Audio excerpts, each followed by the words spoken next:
on, and that is the drama triangle. I want to talk about the drama triangle is all about relationships. All right. So what I want to talk about tonight are your rules for engagement in relationships, then where you're sitting at the moment in the drama triangle, and then what the road ahead might look like. So your rules for engagement. Here you go. I want you to think a bit. Relationships are, what do you put there? All right. They always, they never, I have to, they have to. What are your rules around relationships? They should. Why do I always? What is it? What are your rules around relationships? So do your rules work?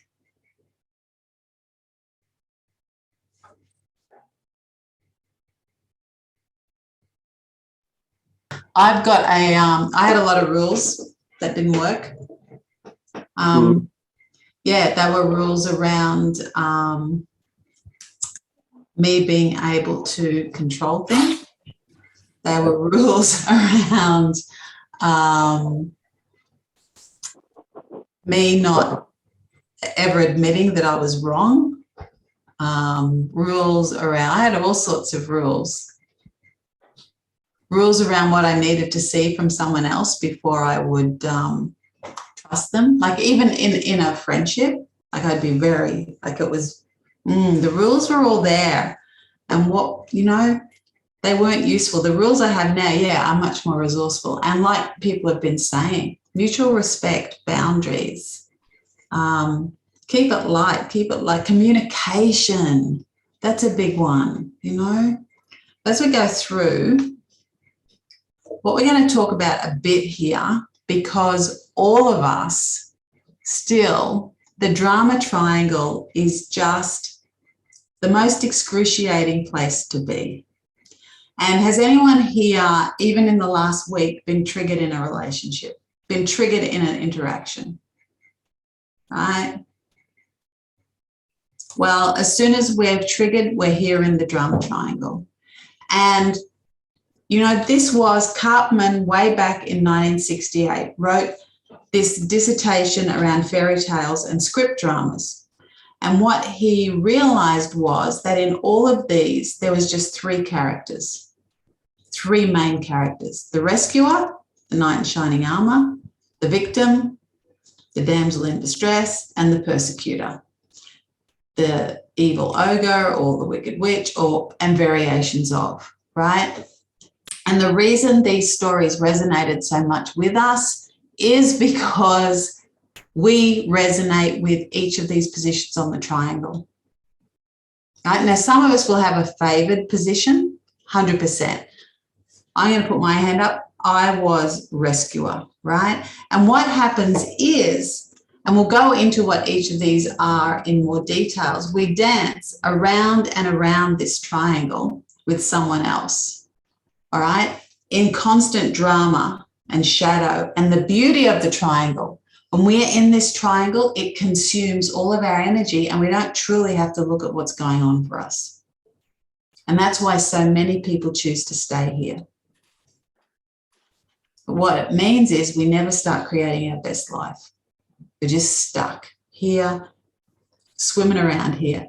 Now, I've got better at not being in the drama triangle with other people, although full disclosure, I jumped in with both feet about 2 weeks ago with someone. Why? Because my ego got in the way. Because I felt like a victim, then acted like the persecutor. Why? Because I've been people-pleasing and not using my voice when I should have.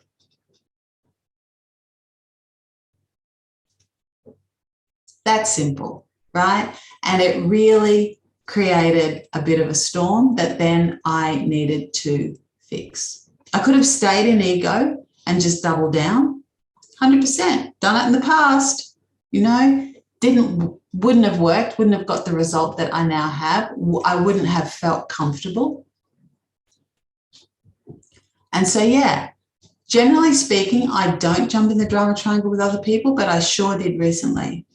Where I still have trouble is that I can be in this drama triangle with myself. And that's the hardest one for me to get out of at the moment. All right. I can be sitting around doing the poor me. Poor me, I'm tired. I'm doing so much work. I'm not blah, blah, blah, blah, blah, blah. Like even now, all right. Jess is actually in Australia. My daughter is in Australia from Scotland in Melbourne. I'm not going to see her for 10 days. I can do the poor me's, right? Poor me, poor me, poor me, poor me, poor me. Then my little rescuer can come and go, oh, sweetie, you should just sit and put your feet up, maybe have a drink, maybe have two. Why don't you just sit with Justy and order pizza? And then I do that, and then the persecutor, you idiot. You know you don't like how you feel when you do that. You know that now you're going to feel sick because you've eaten gluten and you've eaten all that cheese. And around, then the poor me again, then I'll sweetie you, and around I go. So this for me, breaking this triangle with myself, right? That's next level. So let's have a look at a bit more detail. The rescuer, the good role, having all of the answers, the savior, right? What this means is you can avoid working on yourself and your own pain because you're putting everyone else first because you're such a good person, right? Why? Because it makes you feel good and appreciated. What it creates is codependence. And you keep enabling the cycle by wanting to overprotect and fix things. Needing to be in control. Overseeing everything, right? Lets you feel good about yourself. And there is that thing, that underlying fear that, you know, if you need me, then you won't leave me. So which do you reckon the core fear is here? Anyone? Jump right in. Worthiness issues? This one is really about abandonment and being unlovable. That's why we people please. Can you see with the people pleasing that we just, now for me, abandonment and worthlessness sit pretty close. But when I'm here, yeah, I'm looking for significance. What I'm looking for is love. I'm looking for people to like me. Doing the people pleasing, abandoning myself, putting everyone else first. Being in the good role, that's lovable. What a good person. People will judge me so well. Let me facilitate everyone's life so I don't have to facilitate my own. And then we've got the victim. The victim believes they can't take care of themselves. All right? It's not that they can't. This is not victim in the true sense of the word, and we'll talk to that in a moment. This is someone who believes they can't take care of themselves. So they absolve themselves of responsibility. Not my fault. And quite often they don't see things coming. Right? Because they're just so self-absorbed in their own little world and receiving help from everyone, you know? And then they can exhibit passive-aggressive behavior because they do resent being rescued. So they're in this bind where don't feel safe or strong enough to make decisions themselves and then resent people who make them for them. You know, I'm powerless, I have no control, I'm helpless, totally at effect. The world happens to me. Now, there is a big difference between believing you are a victim and being a victim of circumstance. Stuff happens to all of us, and we know that, right? I know I say it a lot, but we are co-creating our existence with 7 billion other people. We're going to have lives that intersect with others that aren't going to come out on top. And then Mother Nature, look what's happened recently, right? So yeah, we are victims of circumstance. And then what happens? In that moment, when we go, yeah, this sucks, this has happened to me, then we get a choice. Do we stay here? Or do we go, okay, what is it that I can do?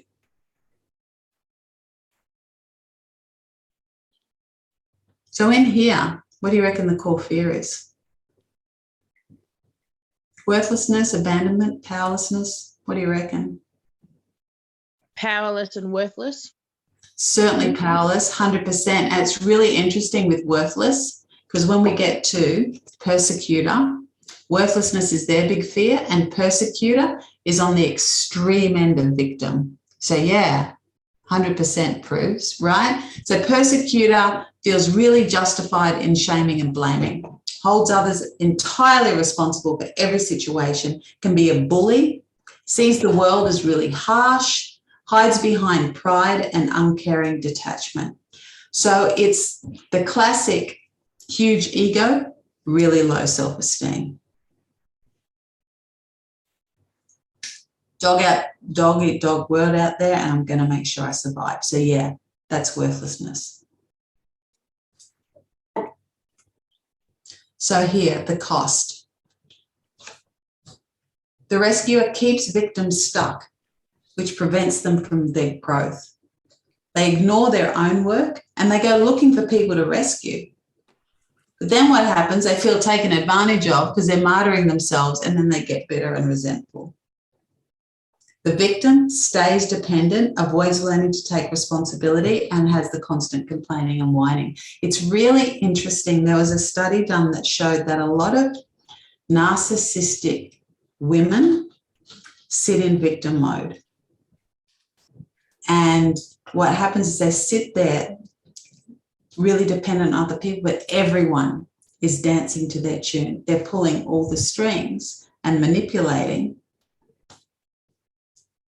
but staying here in victim mode.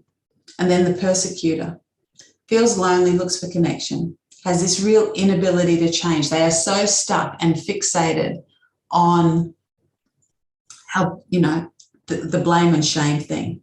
They're dissatisfied with everyone else, and they're unhappy because they believe they're not clearly seen, and they're also unhappy for anyone else's success.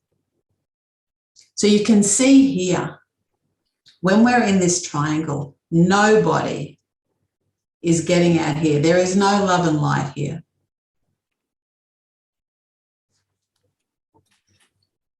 And this.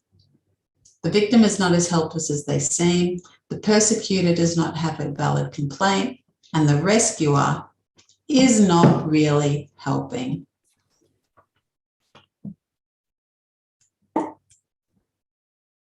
This is the kicker. The rescuer is trying to use love to get power. The persecutor is trying to use power to get love. And the victim is manipulating to access power and make people feel they have to stay and love them. Ugh. I was definitely a rescuer, okay? I was going to be really independent. I'm thinking even as a teenager, I was really independent. I was to the point of being disdainful and distant because I didn't want to actually engage and have myself emotionally vulnerable. Let's not do that. But this victim thing, I knew someone who got upset because the boy she liked decided he liked someone else. And we're at a party and she literally fainted into his arms, and he picked her up and carried her to put her somewhere, and she looked at me and winked. When he took, I just went, manipulating to access power and make people feel they have to stay. Yowza. And the persecutor trying to use power and influence in order to get love. So the road ahead. How do you get out? Well, first you acknowledge you're in the triangle, and it's that big hint. If you are triggered, then you're in the triangle. The first thing is, what's the story? Honestly, what are you saying to yourself? For me, when this thing blew up, it was like, that is so fucking unfair. I do everything. I've been done everything that's asked. How dare they attack me like that?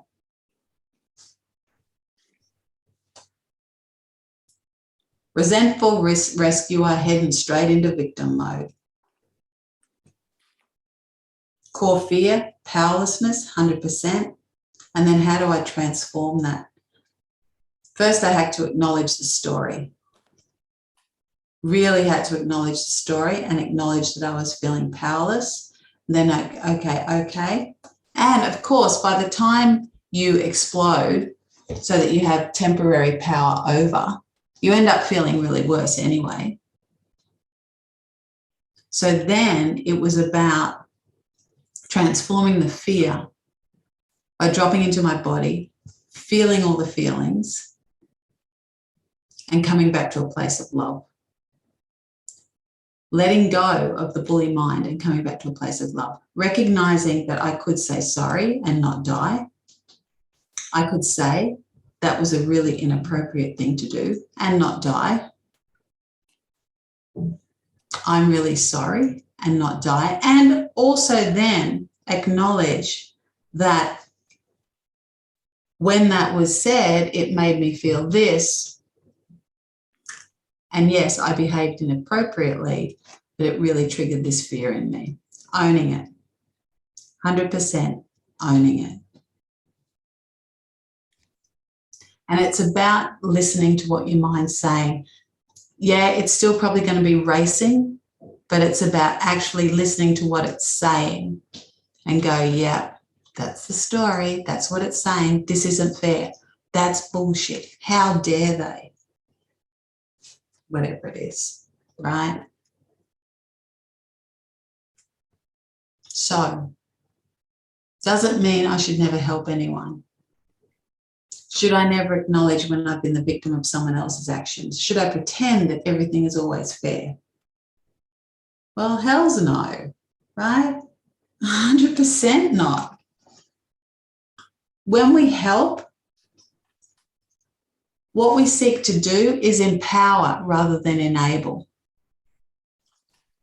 So that when I am in a position where I can help someone who needs help, I don't take over their lives so that they can just stay where they are and I support them to stay where they are. You know, I liken it to someone's in a hole. I will throw down a rope and I'll hold the rope while they get themselves out. And if they need any other resources, well, I'll lower them in as well and be there while they get themselves out of the hole. I am no longer going to jump into the hole with them and try and carry them out on my back. That's never going to work, right? Empowering, giving people steps to get themselves out, to get themselves unstuck. In my life, I've been very guilty of enabling people to stay completely stuck by giving them, and like with the best of intentions, not understanding that what I was doing was not helpful at all. It didn't allow any self-growth for them, and it certainly didn't provide any for me. Right? Ask for help to get back up onto your feet. This is if you are in victim. If something happens, 100% ask for help. Nobody gets through this life on their own, all right? We all need each other. But it's to get back on your feet, not to maintain the status quo. And in terms of the persecutor, accept the consequences of your actions. Yeah, I had to do that. 100%. So has anyone got any comments so far about any of this? I know some of you have seen this before. It was just very relevant for me recently, curiously. What I want you, when we're talking about the stories, I want you to consider something that might have come up recently where you felt triggered and recognize what the story is, what the belief is, And then consider, who might I be if I didn't have this story? What would I do and how would I feel? So for me, the story was it wasn't fair. Who might I be if I didn't have that story? Someone who stayed in their own lane, stayed calm, and put a boundary in place if they felt they needed a boundary. Not slip into victim mode and then throw a tantrum in order to have power over. What would I do? I'd have a conversation. How would I feel? Calm, very calm.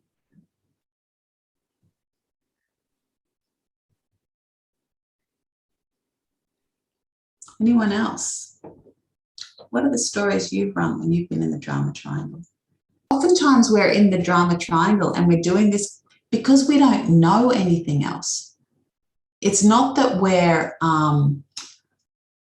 mean or deficient in some way or broken. It's just that we don't know. And when you do know, then you can make really intentional, informed changes. Values in relationships, right? What are the values I wish to express? What are the non-negotiables? And how am I currently abandoning myself? Because even if we're a persecutor or victim, where we're sitting there, we abandon ourselves when we are not living aligned with the values we wish to express. Now, this for me, I always want to be coming from a place of love, always. And yet I abandoned myself and didn't do that in an instant. And here's the thing, anger never makes things better. It just never does. And yet righteous anger is what transforms the world. So it's learning how to resourcefully recognize that anger is a signpost to say that your boundaries are being threatened, and then find a way to appropriately respond. That's what changes the world. Throwing a tantrum and getting power over does not. You know, and whether it's global or whether it's right down to the way I deal with the barista who gets my coffee order wrong. The way we express our anger at our boundaries being violated is what's so important. And the thing is, we don't know what those boundaries are unless we know what this is. Because currently, when I get into the drama triangle, the boundary is a fear. I'm reactive. I'm reacting to a fear. And all, as you all know, the fears mean at some level, and then I'm going to die. This person's going to have power over me. That makes me unsafe. Or I'm really unlovable. No one's going to like me. Whatever it is, I'm being judged.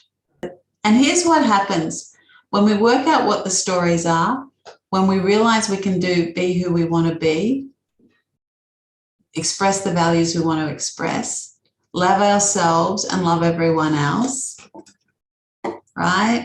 What happens is we all live happily ever after. Well, we would if we always lived our truth. But the thing is, we don't, right? Boy, oh boy, I am a huge example of that. Better and better, so much better and better. But yeah, we all at times find a way to muddy the water. So any questions? Great session tonight, guys. Any questions, any observations, any last thoughts?